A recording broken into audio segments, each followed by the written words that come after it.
Radio Rahim with Eddie Hearn, Jalisco, Guadalajara, Mexico. Good, well, this is a bit of a neutral ground for us. Usually I'm at yours or you're at mine. Yeah. This may be the least crap talk and press conference I've seen Canelo in years. Yeah, I think there's a lot of pressure on him this week. I mean, you look at it and think, is this just a celebration for Canelo, which it is? How serious, and then you get to the head-to-head, and I see it in his eyes. I know the sacrifices he's made in this camp. He went from San Diego to Guadalajara for this camp. I've never seen him do that before. Get acclimatized. He knows it's a real fight. I know he's a big favourite. John Ryder will bring everything, but there's more pressure on Canelo in this fight to produce a great performance. There are people starting to say, oh, well, his 2022 weren't so good. He lost a Bivol performance against Golovkin, blah, blah, blah. Had surgery. Is this the start of the end? I think he wants to come out and make a statement on Saturday night. Canelo Alvarez fighting at home is going to get a huge amount of attention for the sake of that on its own. But it is spoken of as if John Ryder is just kind of here to play a part. Yeah. The fact that when the first bell rings, he's already won as much as he can expect. You knowing this man for so many years and him being a bit stoic even today, is any of that creeping into his mind? Like, I've got the payday, I've got that last moment of my career. It's like one of the most pleasing things about this fight is John Ryder has worked for this opportunity his whole career. He's had bad decisions go his way, decisions that could have changed his life in another direction. The first thing for me is to want to give him an opportunity to forget the legacy, like that's for them. The legacy for me as a promoter is to be involved in nights like this. But I don't care about their legacy. I care about them leaving the sport with a future. Do you know what I mean? To give their kids a great education, to help them, live a great life for the sacrifices they made. So that's job done. I promise you, he would give it all up on Saturday, John Ryder, to win this fight. Like, he does not care about the money. He's worked his arse off for years for this opportunity, and he will bring the fight, right? He won't come. Sometimes you see fighters against Canelo who just sort of want to do enough to sort of lose on points and go, well, you done well, you win. Not John Ryder. He will sit on his chest. He will bring the fight, and it may be a dangerous tactic, but that's his best chance in this fight. That's where he performs best, is up close. So he needs to make it a dogfight, and he will give it everything on Saturday night. And for Canelo's sake, you've mentioned it already, it's true that there's criticism coming. When a guy's on top, they look for cracks, they look for anything that they can criticize. But, time wins all battles ultimately. Is there a bit of a chink in Canelo's armor that we hadn't seen before? I mean, he was certainly carrying an injury for a long time. And obviously they don't let you know about those injuries. But when I look back and I'd go to his room, I'd see his wrist in compression and ice, and you just think to yourself, how long's this been going on for? And you could tell in those past two fights, in my opinion, he didn't box with the same confidence, and I think he's good to go now. I think he wants to make a statement.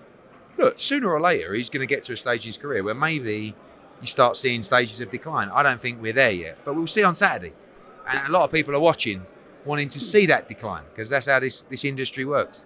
Exactly, and after a fighter has lost, they start to say that the whole career is in decline. Yeah. We've heard what Hauser has said about Anthony Joshua's potential retirement. What do you think about that? I think that's premature. I don't know. Look, apparently Hauser don't like me. I don't know but what are you talking about? You're writing a story about brain damage, Muhammad Ali, and the injuries and you're relating it to a guy that's never really been in hard-fought wars.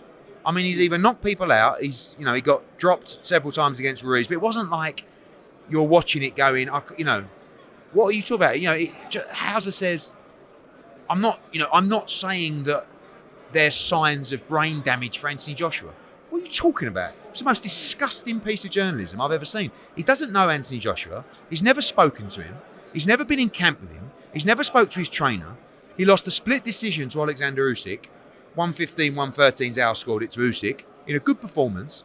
He wins nearly every round against Jermaine Franklin and should retire from the sport because Thomas Hauser says so. One person needs to retire. It's Thomas Hauser.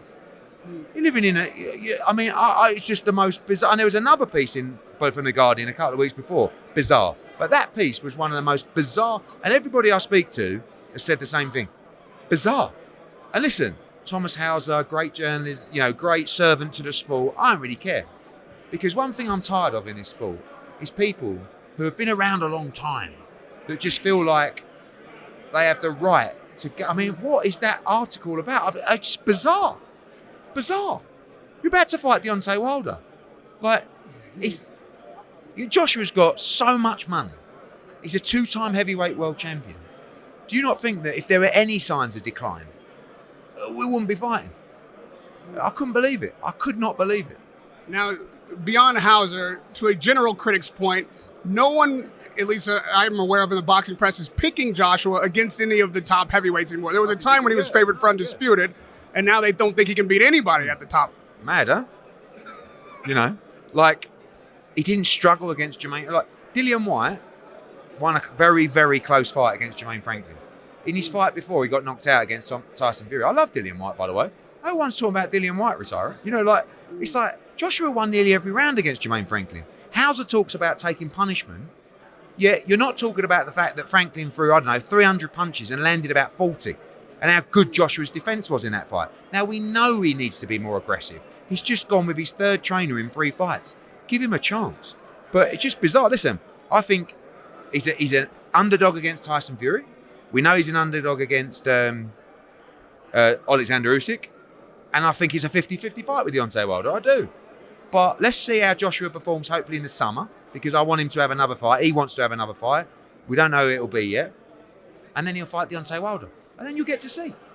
Now, I know you're not going to like this point, but if Wilder can pull off a knockout with his tremendous one knockout punch power against Joshua, would that then be a time to consider? Not because he's shot, but because how the fight goes, Rahim. Yeah. It's time to retire when your physicalities change. Your punch resistance isn't as good. Maybe you're a bit slower. Maybe your desire's not there. We're not saying Jermaine Franklin hit Joshua flush a few times. If he would have wobbled, I understand all of a sudden, whoa, but it wasn't that kind of performance. It was a very solid defensive performance with a lot of pressure on him, and he won the fight. If he gets knocked out by Deontay Wilder, so have about another 40 people.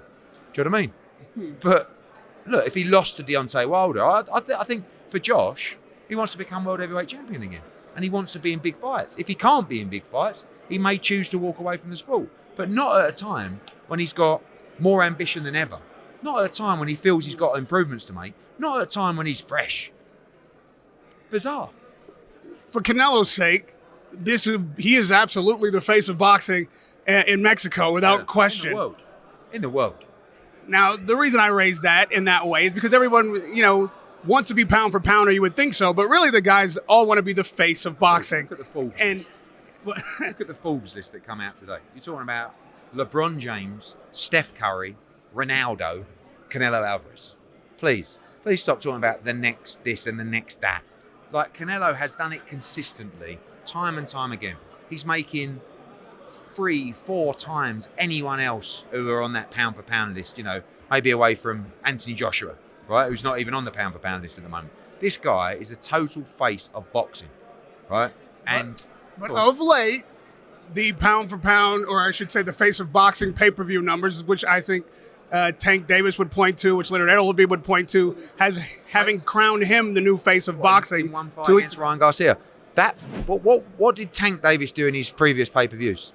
60,000, 70,000, 100,000, 150,000. He fights in one of the biggest fights in boxing against one of the biggest names in boxing, in Ryan Garcia. And collectively, they've done really well. Brilliant to see. Consistently over time, this guy, and obviously different platforms will deliver different numbers. But the bottom line is the dollars in the bank. That's when you're talking about the face of boxing. That's when you're talking about the biggest star in boxing. And that's Canelo Alvarez time and time again. And all these other guys coming through, Tank, we need them to come through. They're tremendous fighters. But trust me, this guy's on another level. But we need those, Tank's brilliant for boxing. He's a massive star. But this guy, consistently over the years, unbelievable. One fight, of course, that you've been talking about endlessly because we were denied it. But I saw Connor Bins creep up into the front row here. Are we looking at a venue, possibly Mexico, to see Connor? Mexico, no. Slightly, his next fight will be in America. There's a lot going on behind the scenes, but we'll see what happens over the next couple of weeks. And what about the rematch for Eubank and Smith? Yeah, I mean, look, unfortunately, Eubank's fighting Smith. We ran out of time. Eubank did want the Conor Benn fight. He has to fight Smith now. It's a bit of a damp squib, but he has to win that fight. And if he loses, his career's over. Radio Rahim with Eddie Hearn in Jalisco, Guadalajara, Mexico. I do like saying that. It kind of rolls off the tongue there. Congratulations on the Dolce Gabbana. I know you want that mentioned. Radio Rahim with Eddie Hearn.